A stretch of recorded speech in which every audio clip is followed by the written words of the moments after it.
Magandang araw po sa bawat isa. Ito po muli ang inyong lingkod, Brother Paul Litose, pastor po dito sa Jesus Christ Baptist Church, Santa Maria, Bulacan. And welcome po sa ating Time in the Word. Ito po ay panahon na kung saan tayo nag-aaral ng salita ng Diyos sa patuloy na ikalalago ng mga mananampalataya, sa ikaliligtas ng mga kaluluwa, at lahat ng ito ay sa ikakaluwalhati ng pangalan ng ating Panginoon. Salamat po at kasama po namin kayo ngayon at nawa patuloy tayong matuto, lumalim sa pagkakilala, pagmamahal, paglilingkod at pananampalataya sa ating Panginoon at tagapagligtas.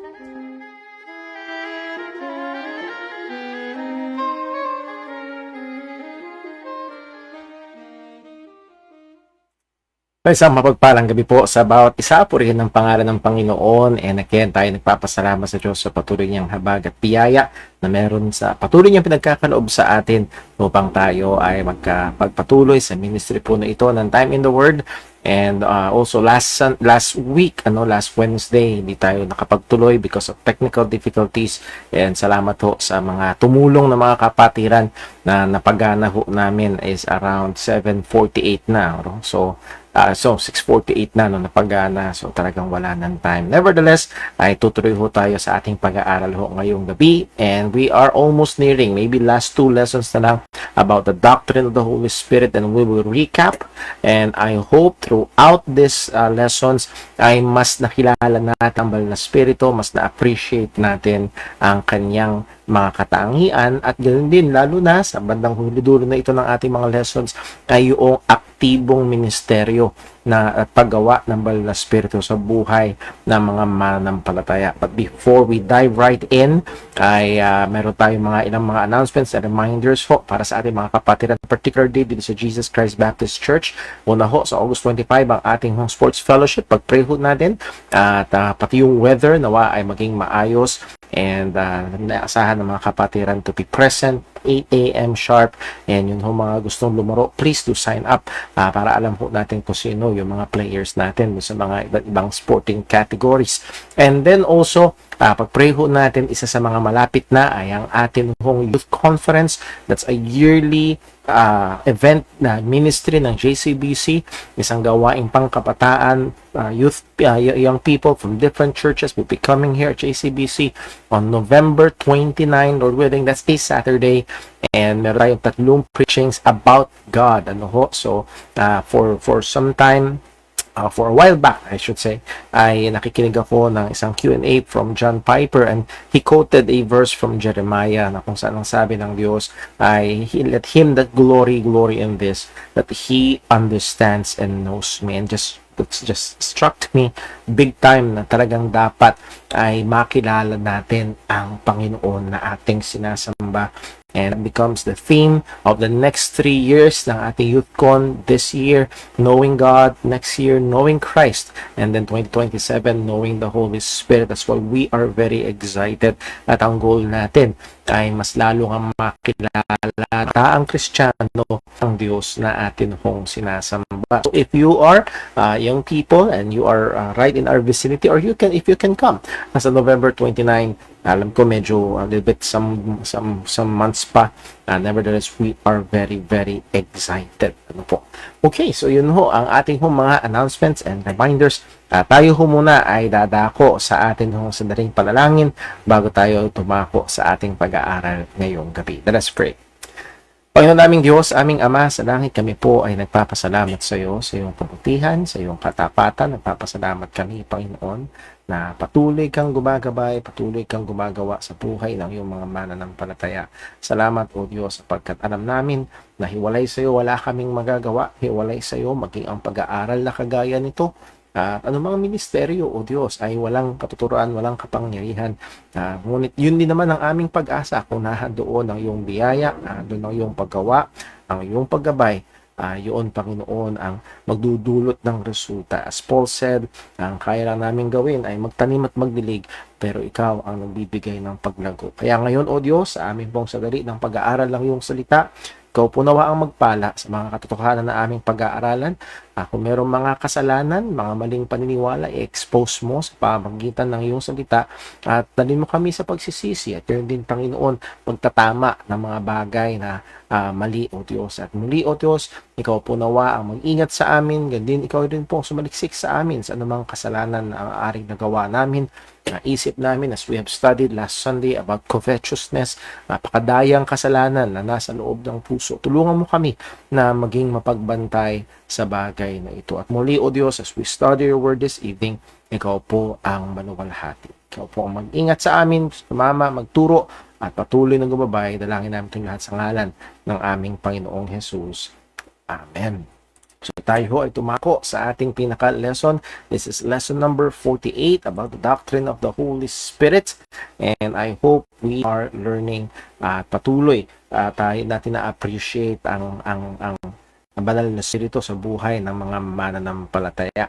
Well, review ho tayo sa ilan ho nating hindi ko pa na makita sa inyo, no? If you have not yet visited Faithful Bible Truths, that's a YouTube channel, and listen sa mga videos na doon and then share to others, at alam po natin na magiging blessing po sa inyo at sa iba.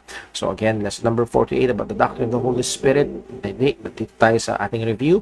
Current ministry ng Holy Spirit sa buhay ng mga mananampalataya. The Holy Spirit is the most active person of the Godhead in the life of a true believer. Yes, alam natin na ang Diyos ay aktibo sa buhay ng mga Kristiyano when it comes to our sanctification. Ang pinaka-aktibo ay ang banal na Espiritu. Siya ang nakataatin, siya ang gumagawa sa atin, kaya possible na magkaroon ng mga bunga ng banal na Espiritu. So siya ay aktibong gumagawa. The work of the Holy Spirit is not to be appreciated only in the miraculous, but to be observed in the daily lives of the believers, and that is primarily through sanctification.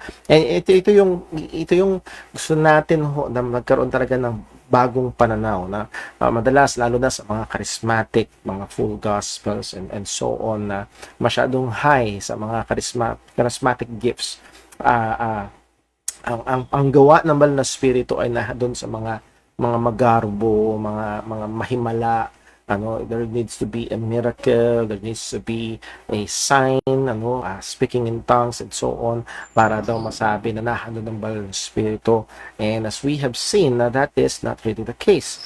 Ang pangunahin na makikita natin ang gawa ng banal na Espiritu, ang isang tao ay puspos ng banal na Espiritu, ay sa pamamagitan ng kabanalan na makikita sa kanyang pang-araw-araw na buhay. So Christian spirituality is grounded upon faith in Christ and production of spiritual graces through the Spirit. Doon nakatungtong ito, not any experience, not any special ritual, but again, nung tayo na nampalataya sa ating Panginoong Kristo. Ephesians chapter 1, we were sealed with that Holy Spirit of promise.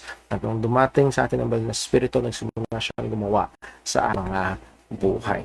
So, true Christian spirituality is not turning or looking for a mystical inner voice or experience, but the diligent use and application of the external means, that is the Word of God. So, ang pagiging spiritual ng isang Kristiyano, at minsan, as I've said, nagiging parang joke-joke na lang. Oy, spiritual. Makita mo isang tao na nagpe-pray. Oy, spiritual yan. Ano bang ibig sabihin ng pagiging spiritual? When we generally in the Bible, when we say spiritual, it is connected to, or it is the work of the Holy Spirit. May kinalaman, galing, gawa ng banal na Espiritu. That makes a thing or something or someone spiritual, dahil na doon ang gawa, presensya ng banal na Espiritu. At paano malalaman para magiging spiritual ang isang Kristiyano? Hindi sa pamamagitan ng mga boses na naririnig niya, sensitive siya sa holy tugging ng banal na Espiritu, para kang sinisiko. No, it is the diligent use and application of external means. Nagbigay ang Diyos ng mga iba't ibang external na kaparaanan para tayo ay lumago sa pananampalataya, and primarily it is the Word of God. And Christ Jesus Himself said, John 17:17, "Sanctify them by thy truth, thy word is truth." So muli, ang pangunahing aktibong gumagawa para masanctify ang Kristiyano ay ang banal na Espiritu, at sang-ayon mismo kay Kristo, ang pangunahing tool is the Word. So, ang pangunahing tool na gagamitin ng banal na Espiritu para tayo ay banalin ay walang iba kung hindi ang salita ng Diyos, ang mga katotohanan ng salita ng Diyos na pinag-aaralan, binagbubulay-bulayan, at again, yung mga means na binigay ng Diyos, the preaching, teaching ministry ng church, mga binigay niya upang patuloy na makatulong sa paglago ng mga mananampalataya. Now, binigyan natin ng pansin ito ring angelic and demonic warfare. Sa kanila, marami kasi na itong idea ng spiritual warfare, ng buhay spiritual, pero tayong mga kalabang spiritual, and that is true. Ephesians chapter 6, wear the whole armor of God. Sabi ni Apostol Pablo, we wrestle not against flesh and blood. Malinaw yan. Merong totoong labanan, pero ang lengguwahe ng salita ng Diyos ay never ang binding ni Satan or mga demonic forces who were never commanded to exorcise territorial evil spirits. No, hindi yun ang utos sa atin ng Panginoon. Kundi rather, ang utos sa atin is, be ye holy, for I am holy. Yan ang sabi ng Panginoon. So, Christian spirituality is objective spiritual warfare.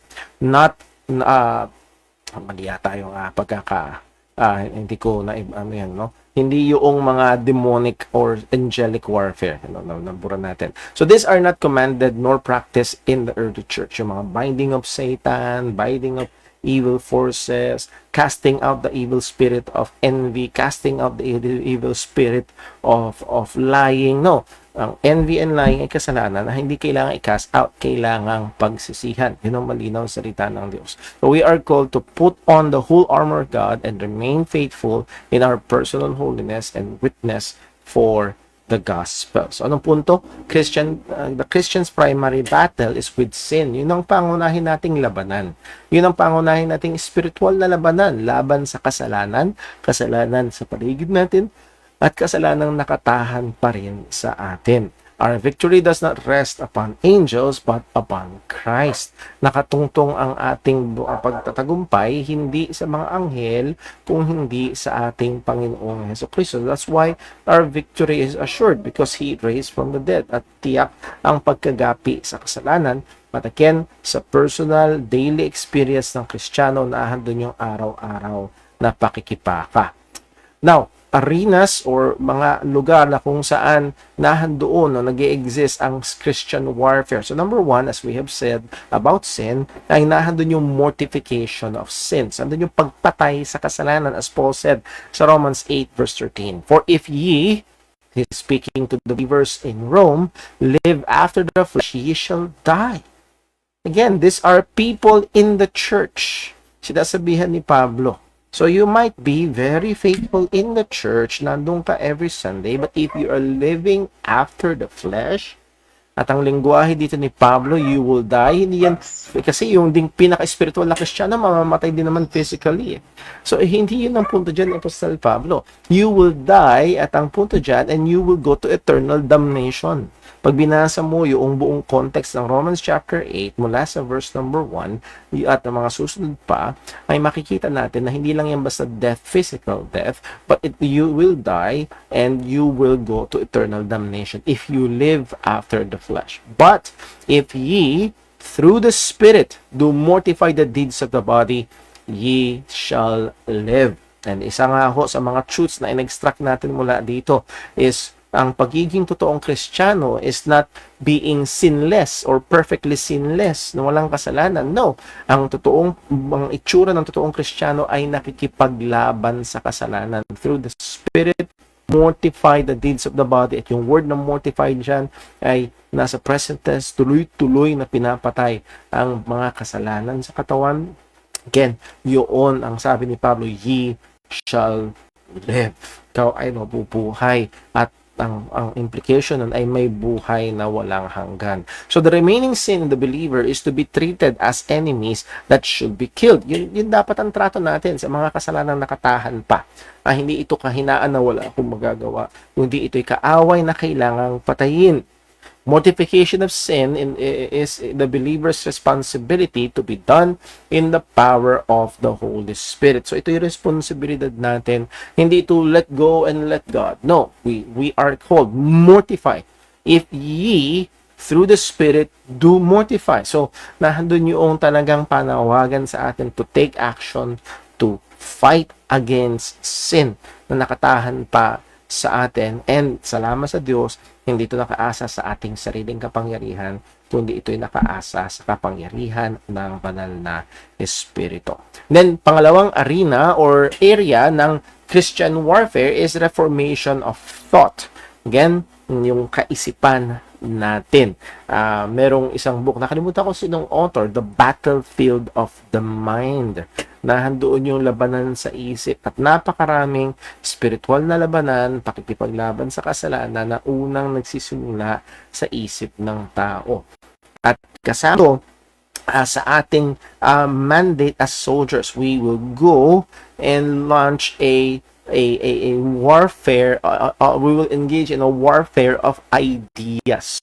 Lalo nun, through the advent of the internet and social media, maraming mga ideas na napalutang-lutang, napakadali, in a very few clicks ay ma-expose ang mga tao sa iba't ibang mga ideas, even very harmful, even extreme Islamic suicidal ideas. So muli, napaka-accessible na ng mga ideas. So, lalong matindi yung spiritual warfare with regards to ideas. And sabi nga ni Pablo, 2 Corinthians 10:3, for though we walk in the flesh, we do not war after the flesh. So, hindi is physical labanan. For the weapons of our warfare are not carnal, but mighty through God to the pulling down of strongholds. So, ang binigay na dahilan ni Apostol Pablo, hindi physical ang ating sandata. Ang ating sandata ay hindi physical, sabi, pero kahit hindi man ito physical, ito ay makapangyarihan sa pamamagitan ng Diyos. So it takes the power of God. It's not on our ability or presentation or airtight arguments. No, it takes the power of God. Even the simplest presentation of the gospel ay pwedeng mag-pull down ng strongholds. To the pulling down of strongholds. Verse 5, casting down what? Imaginations. And every high thing that exalted itself against the knowledge of God, and bringing into captivity every thought to the obedience of Christ. So again, may matinding spiritual warfare in the realm of ideas. Sa aking personal ministry as a pastor, when I teach, we engage with ideas. When I preach, we engage with ideas. When I do counseling, may idea yung, for example, mag-asawa yung kina-counseling, ay may idea yung mister, may idea yung misis, pero kailangang i-submit, i-pull down yung mga yon and to submit it to the truths of Scripture. So, yung ideya, yung biblical na ideya, yung biblical na katotohanan. So, muli, we engage in the spiritual battle of ideas. So, sana makita niyo dito, lalo na sa verse 4, hindi ito patalinuhan lamang. We can win arguments, but it is up to God for us to win souls. At muli, ang tanging pag-asa natin ay ang Diyos nakikilo sa puso ng mga tao. Pero tayo, bilang mga Kristiyano, as Peter said sa 1 Peter chapter 3 verse 15, but sanctify the Lord Jesus Christ in your hearts, and be ready always to give an answer to everyone that asks at the reason of the hope that's in you. So merong readiness dapat to give an answer, to give a defense of our faith. Pero muli, hindi yung ating rhetoric o hindi yung ating pagsagot, hindi yung ating karunungan ang magpapanalo, kung hindi it takes the might, the power of God through the truths of God.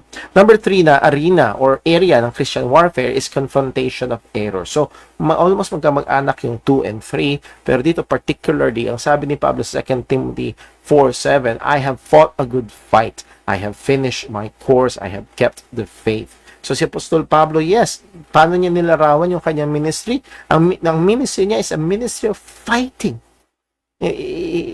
Pininta niya rito yung image ng nakikipaglaban sa ministeryo, na tumatakbong atleta, or isang very good steward.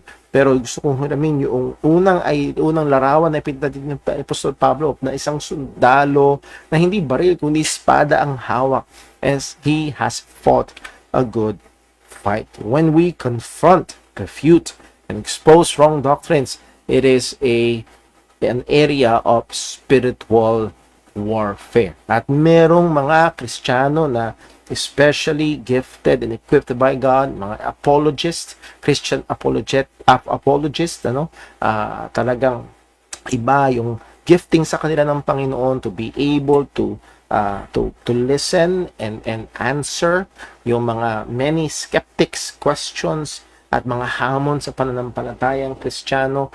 And I try all throughout the week to once or twice to listen sa mga ganun, just to sharpen, just to para lang makatulong kung sakali ma-encounter yung mga iba't ibang mga tanong, ay meron tayong idea na maisasagot. So muli ay in confronting errors and maging sa mga teaching and preaching. For example, sa Sunday school, going through the tenements, meron tayong ine-expose mga maling kaisipan.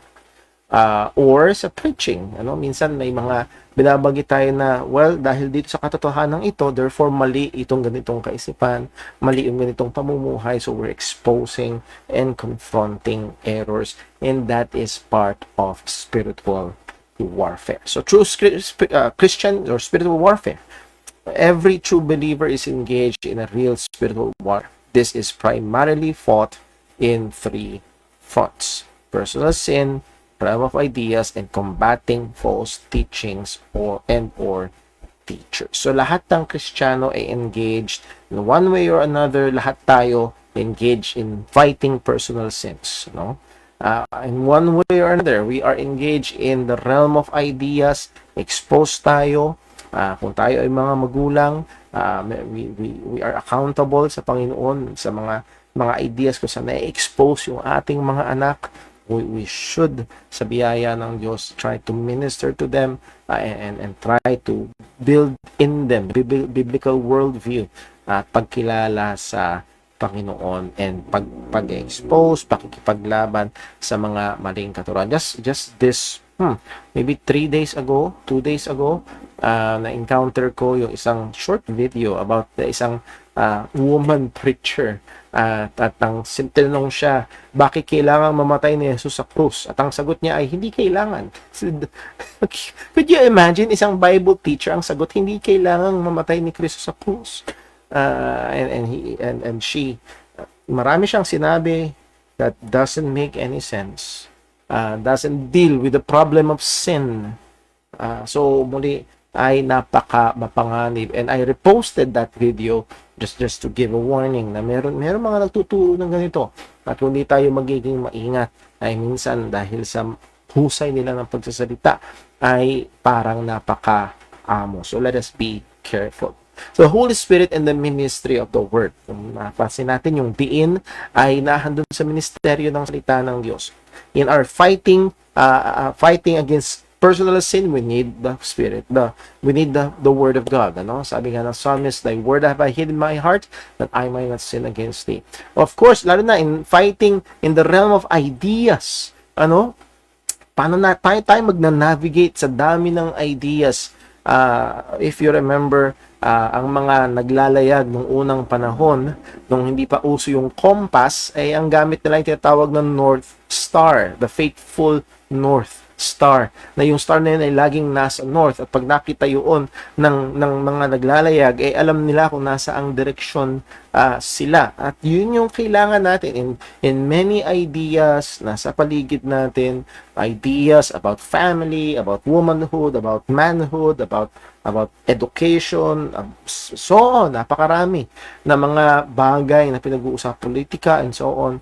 We need that faithful North Star, that will help us to navigate, and that is the truths ng salita ng Panginoon. And also, combating false teachings, we have the sword of the Spirit, which is the Word of God. So, ang punto ko lang sa lahat ng ito, ng realm ng spiritual warfare, is the main ingredient is the Word of God. So, again, bilang mga mananampalataya na engage sa spiritual warfare, we must be serious in our personal and also public exposure sa salita ng Panginoon. Hindi mamimili lang ng isa kung hindi pareho na dapat nating gawin. So, the Holy Spirit and the ministry of the Word. Just to put it bluntly, There is no true spirituality outside or separated from the truths of Scripture. Ano, yung sinabi ni Pablo, for we walk by faith and not by sight. Pag tinignan niyo yung verse na yun sa 2 Corinthians, ay dalawa yatang beses o tatlo, sinabi ni Pablo, we know. Again, nakabase yun sa ating alam. At saan nakabase yung ating alam na katotohanan? Sa salita ng Diyos. Doon nakabase yung ating faith. That's how we walk. We walk by faith. We walk by faith according to the Word of God. So without the Word of God, without the truths of Scripture, ay walang tunay na spirituality. Ano naman yung claim natin, pero ito ay pahiwalay. Paul gave a sober warning to Timothy. Nagbigay ng babala in his second letter kay Timothy, almost a farewell letter niya sa kanyang disipulo. Ang sabi ni Pablo, 2 Timothy 3:1, this know also that in the last days perilous times shall come. Sa araw, magiging mapanganib. Verse 13, but evil men and seducers shall wax worse and worse, deceiving and being deceived. So, pasama ng pasama, may mga manloloko at sila'y manloloko at manloloko pa rin, and then sila'y manloloko and so on and so forth. Hindi lang yun. Pag tumulong ka sa chapter 4, verse 3, for the time will come when they will not endure sound doctrine, even people within the church. Will not endure sound doctrine. Ayaw nila ng healthy doctrine. But after their own lust shall they heap to themselves teachers having itching ears. So, outside the church, pasama na ng pasama. Inside the church, meron pa rin problema. But ano ang pangunahing marching order? Ano yung sinabi? Ano yung inutos ni Pablo kay Timothy? Ang sabi niya, considering the great challenges that Timothy and all ministers, kasama ako, kasama tayo, lahat bilang mga mananampalataya, will face, Paul's exhortation and command to him is this. Anong utos ni Pablo? Sa chapter 4, verse 1, simulan natin, I charge thee therefore before God and the Lord Jesus Christ, who shall judge the quick and the dead at His appearing in His kingdom. Okay, Timothy, ito yung charge ko sa'yo. Ito yung utos ko sa iyo. And let me just remind you, God will judge. God will judge. So, you must seek to do this faithfully. Verse 2, preach the word. The ministry of the word of God. The preaching of the word of God. And yes, maaaring ang sanlibutan ito, even the modern church ay sinasabing obsolete na ang preaching ng salita ng Diyos. Hindi na kailangan ng preaching, ang dapat ay dialogue. Parang, kaya marami na parang kwentuhan ng nangyayari sa oras ng pagsamba imbis na pangangaral ng salita ng Diyos. No. Sa pasamang-pasama na mundo and then sa church na apektado at marami sa loob ay umaayaw sa salita ng Diyos, nananatili ang Apostle Pablo to preach the word. Be instant, in season, out of season, anumang panahon, reprove, basta hindi in context and out of context, dapat laging in context, at sa anumang panahon, reprove, rebuke, exhort with all long suffering and doctrine. At saan nakabase yun? Nakabase ang pagre-reprove, nakabase ang pagre-rebuke, nakabase ang exhortation from the word. So yun yung authority ng pastor. Hindi yung tagal niya sa ministry, hindi yung dami ng tao. Then alala ko lang bigla, merong isang kilalang pastor na balita, yung skandalo na kanyang kinasangkutan. At ito ay naging paksa ng minsang usapan namin ng isa kong kaibigang pastor noon. At merong matandang pastor na nasama sa usapan. At ang sabi niya, huwag niyong i-criticize. Hindi niyo nga nagawa yung nagagawa niya. Hindi yung ministry niya, ang laki. Again, that is very sad. Sapagkat ang basihan ng reprove, rebuke, exhort is the word of God, hindi yung experience, hindi rin yung laki ng ministry. No, hindi yun na nagbibigay ng authority. Ang nagbibigay ng authority ay walang iba kung hindi ang salita ng Diyos. The unchanging task of the pastor is to faithfully preach the word. Yun ang hindi nagbabago. And muli, maaring natin pag-usapan ang buong magdamag. Hindi ito palakasan ng sigaw, hindi ito padamihan ng proof text, ano? Kahit ang mga kulto ay maraming proof text.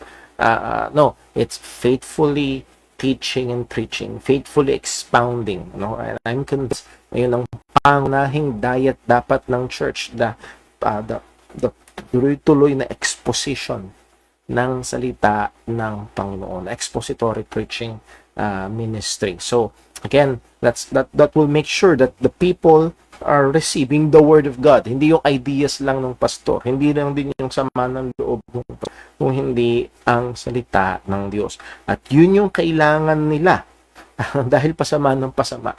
Anong hahawak sa mga Kristiyano? Anong magbibigay lakas kapag nahandyan na yung bagyo? Hindi yung himutok ng gusto, kung hindi ang katotohanan ng salita ng Panginoon. Key text, 2 Corinthians 2:4, and my speech, sabi ni Pablo, again, this is Paul speaking, and my speech and my preaching was not with enticing words of man's wisdom, but in demonstration of the Spirit and of power, that your faith should not stand in the wisdom of men, but in the power of God. And again, isa ito sa mga goal ko personally sa ministry, na pag nahandoon yung preaching and teaching, hindi yung husay, hindi yung galing ng illustration and ng joke. Now, may lugar yung mga bagay na yon sa preaching. Nevertheless, hindi yun. But it should be the demonstration of the Spirit and of power. Paul did not rely on the power of rhetoric, philosophies, or manipulative techniques to win over the Corinthians. Hindi siya nag-rely doon sa galing ng mga pagsasalan sa mga salita or sa mga philosophies na mga talagang mga matataas na ideya na nakakalunod or mga manipulative techniques na pinaglalaroan yung emosyon ng tao. And usong-uso ngayon ang mga bagay na yan. And sa Corinth, yun yung patok. Doon sila hangang-hanga dahil sa Corinth maraming mga bulwagan, maraming mga kilalang philosophers, maraming mga kilalang orador sa Corinth. At sabi ni Pablo, itong mga hinahangaan na ito, no, that's not the way. That's not the way. Ang goal niya ay mapakita ang kapangyarihan ng banal na Espiritu. Bakit daw? Verse 5, that your faith should not stand in the wisdom of men. Sana dumating ang isa sa mga goal ko hindi talaga, sabi ni Brother Paul bakit yun ang paniniwala mo? Sabi ni Brother Paul, sabi ni Pastor. No. Hopefully, yun ang sabi ng salita ng Diyos. And ang desire ko ay, ang bawat member ng church ay kayang buksan ng Biblia at ituro. Ito kasi nga sabi ng salita ng Diyos. Hindi dahil yun ang sabi ng aming pastor. Note, this does not mean that rhetoric and proper presentation has no place and use in the proclamation of the gospel and other truths of the scripture. Yan yung sinasabi na bara-bara na lang, wala nang lugar. Ang homiletics ko, ang hermeneutics is the science of studying the Bible. Ang homiletics is the science and art of preaching. Kung paano ito pinipreach, paano ito pinoproclaim. May lugar ang rhetoric, may lugar ang tamang presentation. Even Apostle Paul, ang ibig sabihin ng rhetoric is the art of effective and persuasive speaking or writing, especially the use of figures of speech and other compositional techniques. Ayon sa Oxford Dictionary. And ang scriptures, even the apostles, when you read yung mga summaries ng kanilang mga preachings sa New Testament, ay gumagamit sila ng mga figures of speech. Gumagamit sila ng mga arguments. Alam si Pablo sa kanyang mga surat, kung magsalansan siya ng arguments, ay talagang napakaganda na parang abogado na wala kang gagalawan. So, may lugar talaga itong mga persuasive speaking and writing techniques and so on. Pero hindi dapat doon kasalalay ang isang mangangaral. 1 Corinthians 2 verse 6, howbeit we speak wisdom among them that are perfect, yet not the wisdom of this world, nor of the princes of this world that come to naught. Yes, we use wisdom.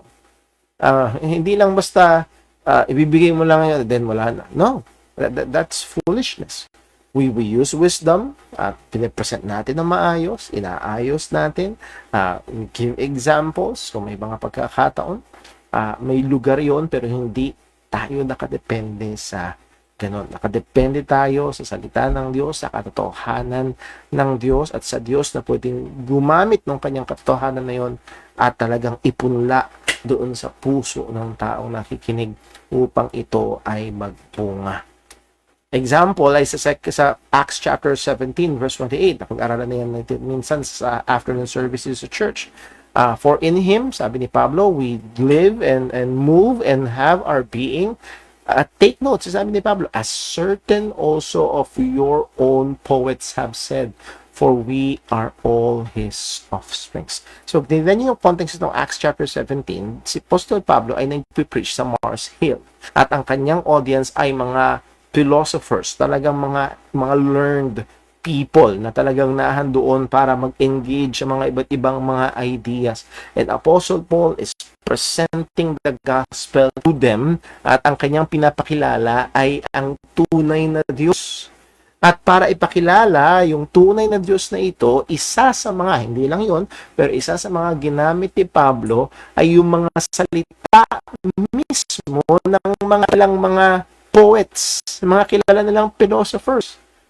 Kumbaga gumamit ng technique ngayon yan is argument from the experts, ano. Sabi nga ng mga eksperto, sabi ng mga poets niyo mismo, ano. Again, so merong techniques, may lugar ang rhetoric, may lugar ang techniques, pero hindi doon nakasalalay. Your own poets, yung poets na yun are unbelievers through observation of God's natural revelation. Ang sabi nila, for we are all His offsprings. Lahat tayo ay anak ng galing sa Panginoon, bigay ng Diyos at siya ang nagbigay sa atin ng buhay. At ang punto ni Pablo, hindi pwedeng yung mga batong gawa ng tao na walang buhay ang magbibigay buhay sa tao. Hindi pwedeng yung mga Diyos-Diyosan na yan, mga walang buhay ang mga yan. Ano? And through research, ayon sa mga expert, sa mga scholars, ang ikinote ni Apostle Pablo is either Eratus or Epimenides. So again, ang punto ko lang na sinasabi ho, may lugar itong mga rhetoric, may lugar ang oratorical skills, pero nakasalalay pa rin sa gawa at kilos ng banal na spirito. So again, kung tayo ay mabigyan ng pagkakataon na magsalita publicly or in our personal pag-share ng gospel, let's prepare, let's be good, let's be clear, maging klaro tayo, let me use the word, maging mahusay tayo, pero hindi tayo nakaasa sa husay. Ang ministry ng salita ng Diyos ay hindi nakaasa sa husay ng tao. Kung hindi, kahit yung pinaka-nanginginig na labi ng Kristiyano ay pwedeng gamitin makapangyarihan ng banal na spirito sa ikaliligtas. Acts 17:2, and Paul, as his manner was, went in unto them, and 3 Sabbath days reasoned with them out of the scriptures, opening and alleging that Christ must needs have suffered and risen again from the dead, and that this Jesus whom I preach unto you is Christ. O ginamit dito yung tatlo, reason, opening, and alleging. So yung reason, to argue. Again, nagsasalansan ng mga arguments. To reason, to open, o no opening, to cause to understand, binubuksan. Para bang itong bagay na ito pinapaunawa, parang kagabi. No? I-share ko lang ho kagabi, katabi kami ni Timmy, almost as always, sa pagtulog. At napunta sa palan for some reason sa mga planet, sa moon, at sinubukan ko ipaliwanag sa kanya, i-open sa kanya, bakit mayroong full moon, half moon, quarter moon, at ginamit ko yung flashlight ng cellphone at iniikot ko sa kamay ko. I was trying to open to him, to cause him to understand. Ayan. So, gumamit ako ng technique ng para again, we can and we must do that. When we present the gospel, kapag nangangaral tayo ng salita ng Diyos, lalo na sa mga bata, paano nila magagrasp yung idea ng kasalanan, ng kabanalan ng Panginoon, ng pagbabayad ni Kristo. Again, reason and our opening, sabi ng salita ng Diyos, and alleging, to set before, to make clear, nilalagay. And ang punto nun is it's like an attorney presenting the evidence and he's demanding a verdict. No? Ito, tignan niyo yung mga ebidensya. At magdesisyon kayo, gumawa kayo ng verdict kung sa pagpresenta nitong mga bagay na ito. So si Apostle Pablo, he reasoned from them from Scripture, opening and alleging that Christ must need have suffered and risen again from the dead. And that is the gospel. And by the way, itong Acts 17 verse 3 ay napakagandang text. Naalala ko lang yung babaeng nagsabi na hindi naman daw kailangan mamatay ni Jesus sa krus. Ang sabi ni Pablo, opening and alleging that Christ must needs have suffered. Needs have suffered. Hindi yun optional. Again, so talaga lang fresh sa memory ko yung babae na babae supposedly preacher woman na nag-spout ng blasphemy. Point, and proper presentation for a clear and better understanding have their own use. May gamit yan. So if we are called by God to preach, paghusayan natin, i-develop natin. Pero hindi tayo nakaasa sa sigaw. Hindi tayo nakaasa sa technique. Hindi tayo nakaasa sa husay natin. The hope of the minister of the word rests on the Holy Spirit of God. Nakaasa tayo sa banal na spirito ng Panginoon. Anong katotohanan? Powerful ministry of the word is the involvement of the Holy Spirit in it. In the preached word, in the minister of the word, and the hearer of the word. That's what constitutes a powerful ministry of the word. Hindi lang pag libo-libo ang tao. Hindi lang pag malakas sumigaw.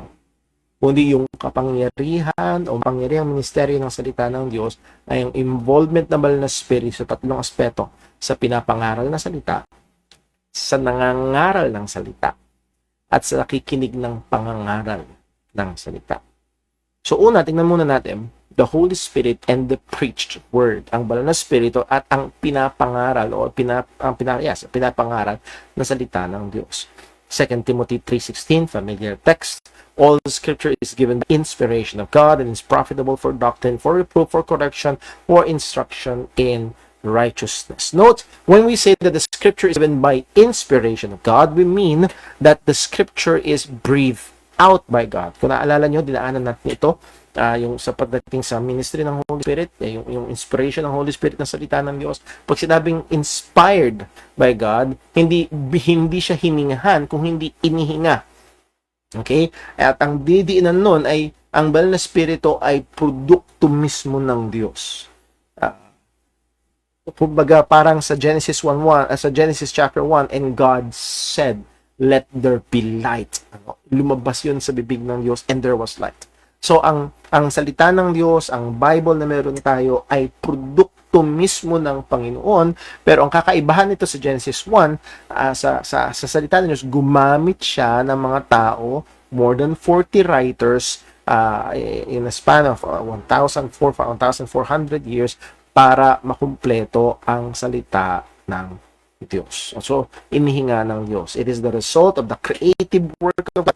It is truly the work of God. So, inihinga ng Diyos. Hindi siya hiningahan. Hindi siya librong sinulat ng mga tao, or for example, mga letters na sinulat ni Pablo, and then nasulat ni Pablo, hiningahan ng Diyos. No. Inihinga ng Diyos at ginamit niya si Apostle Pablo. That's the better understanding. So, inspiration is applied to the word, not the writers. Ang inspired ay ang salita ng Diyos, hindi ang mga writers. Ang writers ay moved, as Peter said, and the writers were moved by the Holy Ghost. They were moved by the Holy Ghost. Scripture as inspired are preserved from error, but without violation or loss of the humanity of the writers. Yes, kagaya nung binasa natin kanina, sabi ni Pablo, I have fought a good fight, I have finished my course, I have kept the faith. So again, punong-puno ng experience yun ni Pablo. Hindi nawala yung kanyang sarili sa pagsusulat. Ano? So hindi siya mechanical theory na parang ballpen na parang yung apostol ay parang ballpen na hiniwakan ng Diyos. At again, ang problema, ang ballpen ay walang persona. Wala siyang personalidad. No? So hindi nawala ang personalidad ng mga sumulat without loss or violation of the humanity of the writers, but rather, pero andun pa rin yung katotohanan na it's preserved from errors. It is preserved from any errors. As God's word, scripture, therefore, is inherently true, inerrant, authoritative, and powerful. Pero dahil ang scripture ay given by inspiration of God, therefore, it is true. It is inerrant. Ito'y totoo. Ito'y hindi nagkakamali. Sa sinasabi nito, ito'y authoritative, may authority dahil ito'y salita ng Diyos at ito ay may kapangyarihan. At ang mga mangangaral ay magandang mapaalalahanan ng katotohanan na ito at ito ang magtulak magbigay ng alab sa pangangaral na parating na Lord's Day. Maaaring may mga mangangaral na discourage. Let us be reminded of the truthfulness, the inerrancy, the authority, and the power of the Word of God na binigay in the inspiration of God. Hebrews 4:12, for the Word of God is what? Quick, powerful. Quick, alive, buhay. Ito'y buhay. Ito ay pangyarihan and sharper than any two-edged sword, piercing even to the dividing asunder of soul and spirit, and the joints and marrow, and discerner of the thoughts and intents of the heart. So how many times na when we preach the word of God, sa akin personally, when I prepare, study to preach the word of God, how many times na ang salita ng Diyos mismo ay ginagamit para i-expose yung mga intents, i-expose yung mga kasalanan, i-expose yung mga maaaring hindi tama sa buhay bilang Kristiyano. Or magbigay liwanag din na okay, medyo nasa tamang landas ka, pagpatuloy mo, nag-encourage ang salita ng Diyos. So again, napaka-makapangyarihan ng salita ng Panginoon. Point, the scripture, if faithfully and properly preached and taught, is a mighty and powerful instrument of the Holy Spirit to convict men of sin, save men from judgment, and sanctify the lives of believers. So pag ang scripture, dahil ito ay binigay, inspired through the Holy Spirit, ito ay makapangyarihang instrumento ng Diyos para ipakita yung pagiging makasalanan ng mga wala pa kay Kristo, para iligtas yung mamakasalanan mula sa kahatulan at banalin ang mabuhay ng mga mananampalataya. Sabi ni R.C. Sproul, the power of preaching is found in the Spirit working with the Word of God and through the Word of God. God promises that His Word will not return to Him void. Its power is located not in the eloquence or erudition or sophistication of the preacher, but in the power of the Spirit. Preaching is in the power of the Spirit. Preaching is a tool in the hands of the Spirit of God. The Holy Spirit is a supernatural being, the third person of the Trinity. His presence in preaching is what makes it supernatural, a supernatural event. Again, hindi yung sigaw, hindi yung skills ng mga ngarap. Again, ang labanan ay spiritual. I've seen that. Pwede, kayang matutunang magpaiyak ng mga tao, ng mga ngaral. Kaya yun. Kahit mga artista nga, mas mahusay pa. But it takes the power of the Holy Spirit to work a supernatural work sa puso ng mga tao. And we need that.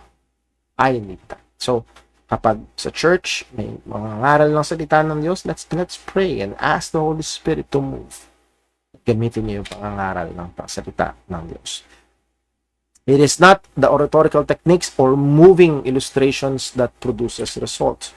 The preacher must rely not in the techniques or methods, but employ them in full reliance upon the Holy Spirit, who alone can regenerate an unbeliever and is at work in the lives of God's people. Makailangang talagang sumandal, umasa ang mga ngaral, hindi sa mga techniques and method, kung hindi sa paggawa ng banal na Espiritu. The hearers must hope and pray for the working of the Holy Spirit in the preaching of God's Word. Ganyan din, pag makikinig tayo, hindi yung, oh, paano kaya ako i-entertain ng pastor? Paano kaya, no, let's ask for God's moving sa atin mismo, sa makikinig, para gumawa sa atin ng banal na Espiritu sa pamamagitan ng mga katotohanan ng Panginoon. Pray for the Holy Spirit's operation in their own lives for sanctification. Again, yung mga hearers, kailangan habang ongoing ang preaching, they must be praying, they must be asking God to move, to teach, to sanctify. Pray for the Holy Spirit's work of regeneration among unbelievers. Pag-pray yung mga wala pa sa pananampalataya. I hope, for example, may mga magulang dito sa church, yung kasama niyo yung inyong anak at nangangaral. At lalo na pag na-discern nyo na dumating tayo dun sa hamon ng yung panawagan sa pagsampalataya sa Ebanghelyo o presentasyon ng Ebanghelyo. Nawa, kasama yung mga magulang na nagpe-pray na maaaring gamitin ng Diyos yung pangangaral na yun para abutin yung puso ng mga bata na wala pa kay Kristo. So pray. Now, let me just give an illustration. As is Charles Spurgeon, known as the Prince of Preachers, I have a set of 5 volume books ng mga preachings ni Spurgeon dito. At hanggang ngayon, napaka-influential sapagkat pag binasa nyo yung oratorical skills niya, yung mga paggamit ng mga illustrations, yung talagang mga strong points na talagang very gripping yung mga salita ni Spurgeon. So pagdating sa pagiging orator ay kumbaga napahusay nitong taong ito, who has been considered the greatest preachers after the apostles, used by God for the salvation literally of thousands. Kung di nyo pa nakita, no, so itong picture sa yung may arrow na handun si Spurgeon, na doon siya nakatayo sa pulpit, and this is the interior view of the Metropolitan Tabernacle. So kung di nagkakamali, 6,000 every Sunday. 6,000 every Sunday. At yung ilang daan pa yung hindi nakakapasok dahil punong-puno. At ginamit si Spurgeon para maligtas ang marami. Pero ang sabi, sangayon sa mga nakakilala sa kanya, it is said that when he ascends, muli, yung pulpit ay merong hagdan pataas para wala pang sound system noon, mahirap, para kailangan niya talaga i-project yung boses niya, so kailangan niya umakyat, at habang siyang umaakyat doon sa stairs ng pulpit, often he talks to himself every step of the stairway. Ito yung sinasabi niya, I believe in the Holy Spirit. And not in the illustration na gagamitin niya, not in the well-constructed points. No, I believe in the Holy Spirit. At hanggang ngayon, ginagamit ng Panginoon yung mga pangangaral ni Spurgeon. 200 years ago, more or less, sa buhay ng mga mananampalataya ngayon. So again, yung pag-asa ng ministry ng salita niya, be it sa Sunday school sa mga bata or sa preaching, ang pag-asa ay ang banal na Espiritu na magpapala sa ministeryo ng kanyang salita. So, tinitingnan ko sa comment section ay walang tanong sa text. May mga pastor na hindi sumasagot sa mga tanong, ba't po umiiwas lang? Okay ba yun? Baka alam kasi nila mali ang aral nila. Hindi ko alam. Mahirap mag-comment. Maaari may mga sitwasyon dahil sabi rin ng salita ng Diyos, there's a time to answer a fool according to his folly, that he may not be wise according to his folly. May mga times na answer not a fool, so may time na kailangan sumagot, may time na hindi dapat sumagot, and it will take wisdom. So depende. Maaari din naman na pwedeng mangyari na ayaw nila ma-expose yung kanilang maling kaisipan. So again, hindi ko masasabi agad. May mga pastor na nagde-design ng aral para makinabang sila. Example, first fruit, faith promise, at hindi para maituro ang God's truth. Possible ba na sa Diyos din sila talaga? I will need to talk to the pastor. Sabi ko nga ho, meron tayong mga kilala dito mismo sa church ho natin, sa JCBC, may mga kasama natin dito sa church, dating sila mismo ay given sa first fruits, given na convinced sa sa ibang mga bagay kaya na nabanggit dito. Ligtas pa sila noon? I believe so. Ligtas sila noon. Hindi sila naligtas noong nalaman nilang mali pala yung mga bagay na yun. Pero later on, after some years, maybe iba, after 5 years, 10 years, at saka nila nakita, oy, mali pala. So again, nasa process ho ng sanctification. So, posible ba na sa Diyos din sila talaga? Ngayon, kung ang punto talaga ay minamali, okay, minamali at talagang minamanipula ang salita ng Diyos, ang punto ko ay intentionally, yun ang malaking problema. At mahabag nawa ang Panginoon sa kanila. At kung sila ay tunay na mga anak ng Diyos, nakakatakot ang palo ng Panginoon sa kanila, or kung sakali man ito ay maaaring ebidensya ng hindi pagiging tunay na Kristiyano kahit nasa ministry pa sila. Okay, so kung wala na ho, wala rin sa comment section, wala na rin nag-message o nag-text, nawa ay napagpala tayo sa ating pag-aaral ngayong gabi. Tayo ho ay manalangin.